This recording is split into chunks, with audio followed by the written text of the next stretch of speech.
mais en même temps, lancer la passerelle qu'il faudrait franchir vers tous les communistes, que les communistes se rassemblent pour faire autre chose. On a dit refaire le parti de Rosan Girard, refaire le parti d'Auguste Sainte-Luce. C'est dans un des hauts lieux de la résistance de l'UGTG, la maison Marie-Galante, que Combat Ouvrier a réaffirmé son souhait de réunir les courants communistes en un seul parti révolutionnaire. Depuis 1990, suite à les événements concernant la chute du mur de Berlin, surtout la scission au sein du Parti communiste guadeloupéen avec le PPDG, nous avons eu des rencontres avec le Parti communiste pour créer un véritable parti révolutionnaire communiste en Guadeloupe.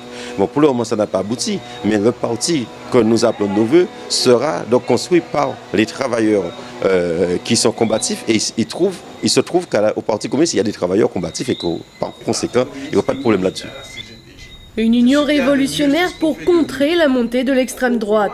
Parce que c'est en fait les grands partis de gauche communistes et socialistes français qui ont fait le lit du FN, puisque pendant des années, quand ils étaient au gouvernement, Mitterrand, puis après Jospin et autres, et maintenant avec Hollande, les socialistes, eh ben, ils mènent la politique du patronat. Ils ont accepté les licenciements, les politiques d'austérité.